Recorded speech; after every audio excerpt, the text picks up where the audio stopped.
Today, we're eliminating the fear of the mid-range wedge shot. I'm going to show you what you need to do when you're hitting this shot. I'm going to probably show you a common fault that you might actually be doing, and I got a cool training aid at the end. It's going to tie all this together. I'm PGA teaching professional Todd Kolb, Director of Instruction for USGolfTV, and today we got a fun shot.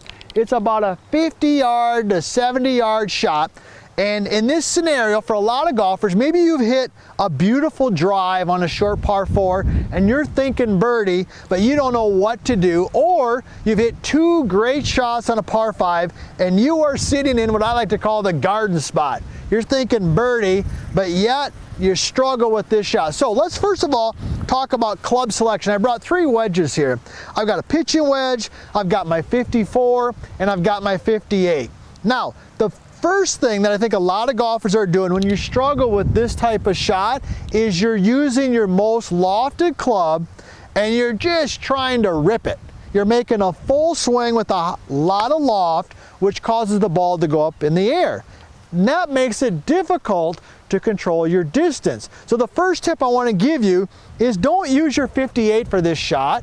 Okay, try to use your 54. So that's what I'm going to demonstrate with here. And matter of fact, I don't know if you can tell in the video right there, but we got a little bit of wind today. And if we had even more wind, you can see the flag kind of blowing into me. If I had a lot of wind, I might even go to my pitching wedge. That's why I brought it over. So be aware of that. Now, so the first thing we've got here is we're going to use our 54. Now that we've got the club selection dialed in, let's talk a little bit about the setup, and then we're going to talk about the actual motion. So in the setup, what I want you to feel is I want that ball to be basically in the center of the stance to maybe slightly back, right? So if this is the center of my stance right here, see that? Feet together. You know this if you've watched any of our videos here at US Golf TV. Hopefully you're a subscriber. We know that we start with the ball in the middle of the feet, and on this shot we're going to go equal distance towards the target, equal distance away from the target, so that the ball is basically positioned in the center of the stance. And I'm going to give it a little bit of forward shaft lean, and the last thing I'm going to do is I'm going to keep my weight a little bit on the front foot to start. So you know that we like the 60-40 split, right? But on a wedge, I want you to go 70 front, 30 back. Let's just hit a shot, all right? Let me hit a shot and let's dive into the actual motion. So I got the right club for this particular shot. I'm gonna get the ball in the right spot, which is the middle. I'm gonna give it a little bit of forward shaft lean. I'm gonna get a little bit more weight on my lead foot, and I'm going to keep that weight there in the backswing. Here we go. Oh yeah. Okay, I'll take that. That was pretty good right out of the chute. You can see the trajectory. See that? A lot of you ask out there, and I love hearing from you. It's my favorite thing to do in the morning. Let you in on a little inside scoop here. My favorite thing to do in the morning, get up, head down to the place, get a cup of coffee, and I just look at the comments and I respond to the comments. But my favorite thing is to understand where you're from and how old you are and what you want us to talk about. So we get people from all over the world. England, Iceland, New Zealand, of course the US, Canada, Mexico, Argentina. The other day we had somebody from Africa. So we love hearing that, and let us know what you want us to talk about. But hopefully you could see where the ball flight was down a little bit.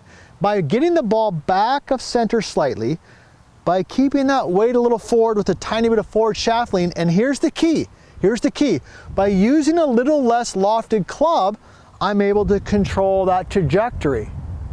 If you or I had hit that shot with a 58, the swing would have been longer and the ball would have went straight up in the air. So that's the first thing. So that's a little bit about setup and club position, okay? All right, so let's talk a little bit about the motion now. So first thing I'm gonna do here is I'm gonna pull up this the stacker right here. This is something that the team developed. I'm really proud of this. I like the colors. So we got the blue and the red, and it just slides right on here, super easy, slides up the forearm here and here. And I'm gonna use this today to demonstrate how the motion works, but also what is the most common fault that I see when people are swinging the golf club. So just slide it up there, I got the blue on the trail, the red on the lead arm. All right, so when making this motion, it's really a finesse move. It's not a power move like a driver. It's a finesse move. So you want the arms, right here, right?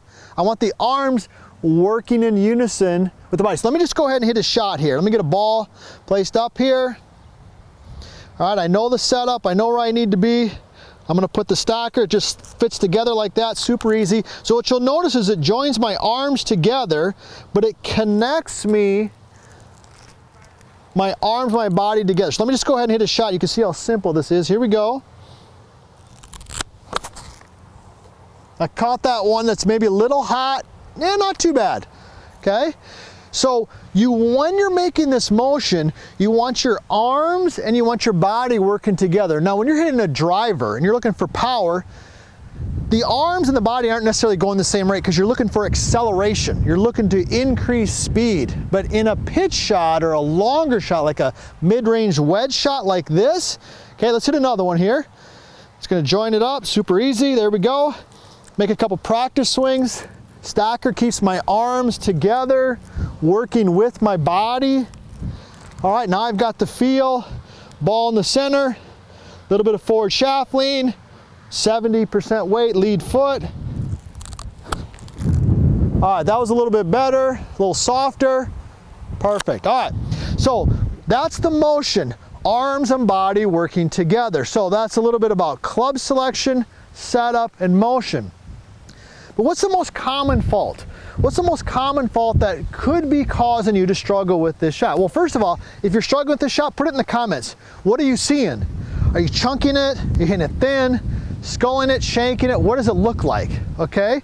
But here's typically what I see, is I see when the golfer swings the club back, put the stacker together, super easy, all right? When they swing the club back, they tend to rotate their forearms too much. See that? Notice how the red stacker gets on top.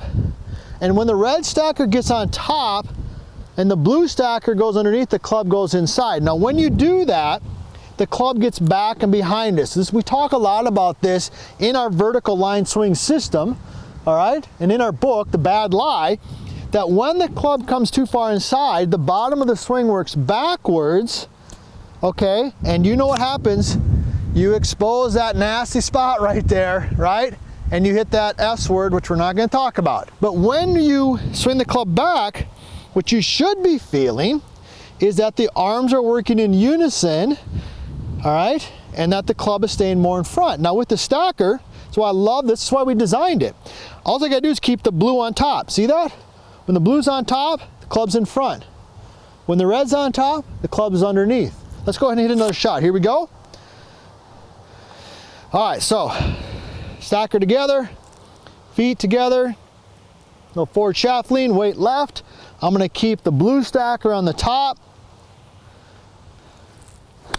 Oh, best one right there. Best one of the day. Boom, get tight. No reason to fear the mid-range wedge shot. Now you know what club to use, you know how to set up, you know the feel, and matter of fact, you know the most common fault, and you got a cool training aid to check out if you're struggling with this shot.